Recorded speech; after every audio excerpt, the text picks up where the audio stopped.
Hey everyone, welcome back. I am back in Pittsburgh after my trip down to Florida, and we got so much to catch up on. A lot of big things have been happening around the world that we're going to catch up on. What's going on in Argentina with the new president down there, the landslide election.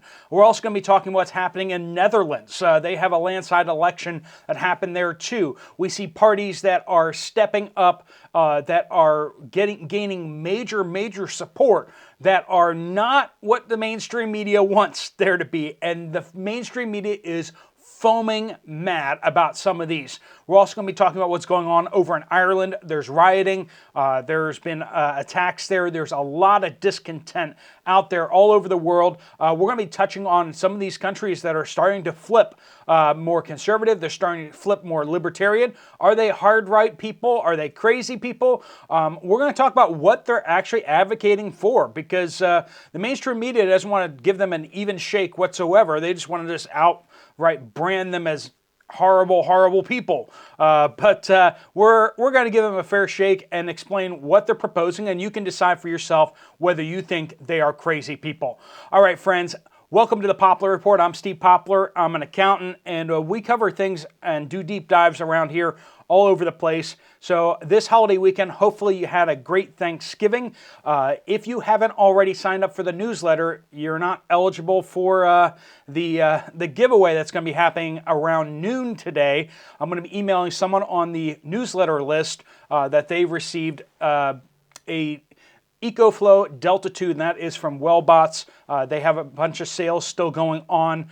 Check them out if you're looking for a power unit, but make sure you sign up for our newsletter, our free newsletter, if you want to get that giveaway. Ignore any scammers down in the comment section.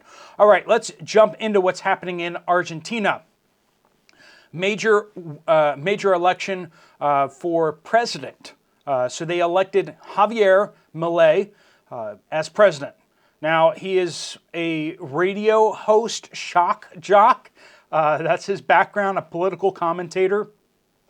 Think of him as like sort of like as a Fox News correspondent, or one of these famous radio hosts, that kind of thing.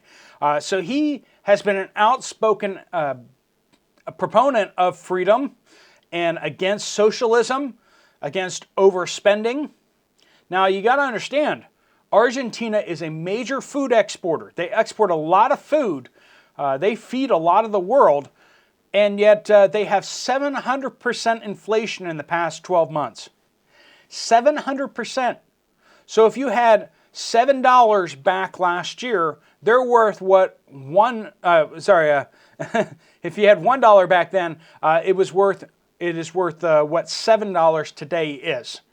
That's crazy. That means everything has gone up 7 times the price in just 1 year. They're dealing with this rapid, crazy inflation.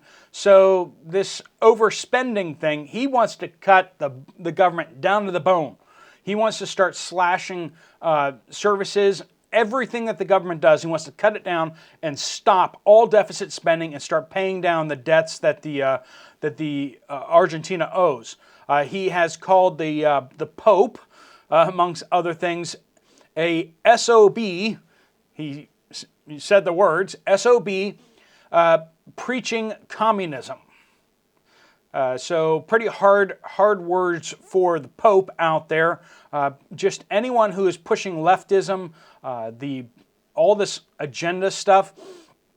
He wants to privatize the nationalized energy company. So they nationalized all their oil and gas companies and put the government in charge of it. And of course, they've been absolutely mismanaged. And he wants to privatize them again so they can actually start flourishing, creating jobs, and creating wealth for their economy. So you decide for yourself whether he's a crazy person or whether what he's talking about actually makes some sense. Let's move over to the Netherlands, shall we? Geert Wilders, a politician that started up the Freedom Party back in 2004, and they got their first people elected in 2006, the first parties. Now they're in a parliamentary system over there, and so that's going to be lots of different parties. Well, the Freedom Party got the most number of seats. They got 37 seats out of the parliament. And so they're the biggest party now, but they cannot form a government unless they can get some other parties to join with them. So that's going to be hard. They're going to have to get other parties to sign up with them in order to get them up to the threshold so that they can get a majority in the parliament. So it's possible that even though they got the most votes of all the parties, they may still get pushed out of the government if the other parties can form one big coalition against the Freedom Party. Let's see how crazy these people are. So they are, and this is the big thing, it's hard to really pull up what they stand for because the mainstream media is like foaming at the mouth. They just keep repeating far right and anti-immigration, but that party is true. They are against particularly Muslim immigration, blocking illegal Muslim immigration into the country. They're saying basically that Islam is not a religion, it is a political ideology. It is a political force that is against the Dutch government. And so if people are swearing loyalty to the Islamic nation and the Islamic geopolitical things, then they are naturally against the Netherlands government, right? So you can't have two loyalties, and they're saying it's different than a religion because it's political, and they're seeing that out there. They also are wanting to vote against the EU wants to turn the EU into a constitutional government. They want to turn the entire EU into a country. And the Netherlands Freedom Party is against that. They want to vote against that. Now, I've heard in some places that the Freedom Party also wants to pull completely out of the EU. They want freedom from the EU because they don't like the political power it has over Netherlands. So they may actually try to do it's not a Brexit. Brexit was Britain exiting the EU, so this would be a Duxit, Dutch exit. I don't know what you'd call it. They want to block Muslim immigration. They want to pull out of the EU. They want budget cuts. They want budget cuts because they're all this deficit spending. They can't sustain it, and those are the main platforms. And all throughout that, protecting Dutch identity. They want their country to still hold to the values that have been traditionally there for the last 50, 60 years. Now, let's go across the water a little bit over to Ireland. We're seeing all this rioting happening there in response to 3 young people and a teacher being stabbed by a allegedly Algerian man. People seem to agree that it was a man that was stabbed.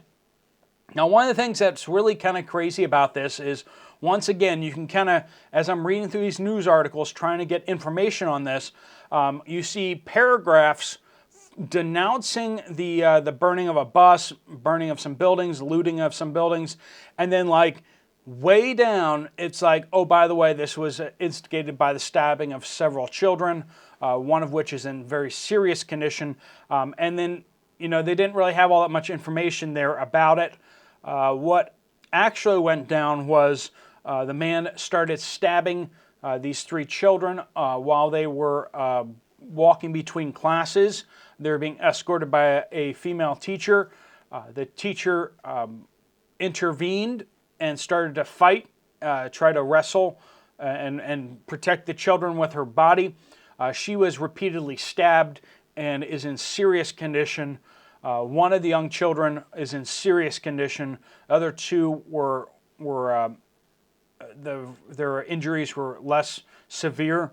And then a bunch of people that saw this happening ran over and intervened, and a whole bunch of them were able to disarm the the man that was attacking them.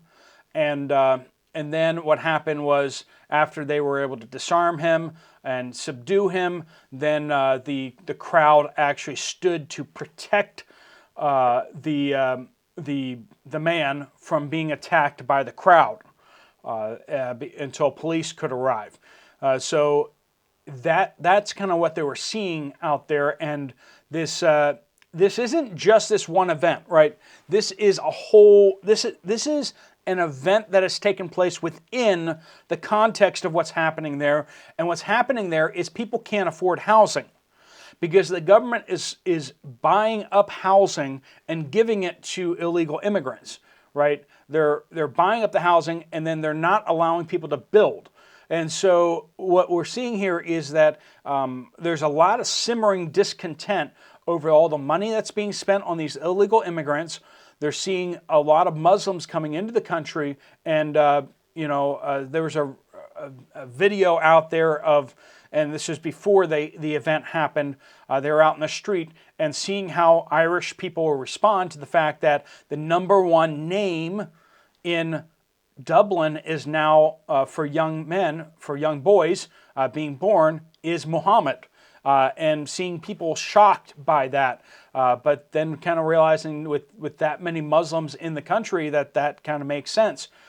So there's that going on. They can't get access to housing. And so what happened with these riots was mostly these riots were out there targeting these Muslim the motels where the government was giving them free rooms, and they went out and they started burning some of these motels. And there was fire trucks that were kind of trying to put out the fires. They blocked the firefighters from putting out the fires of these motels that were being set ablaze. And that's kind of where a lot of this is going. And then they burned some other things and stuff like that.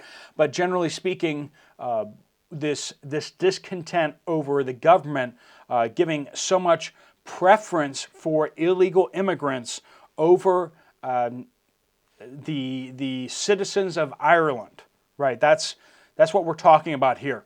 So that's kind of a quick worldview of what's going on around the world. So you can be a little better informed, and you can make a decision as to who you think are the crazy people and who are not. All right, friends, thanks so much for watching. If you haven't already subscribed to the newsletter, please sign up down below. We'll be back on schedule here. Sorry for the late drop on this video this morning. Trying to get reset up here in this studio from my long trip. God bless you all. Steve Poplar of the Poplar Report, out.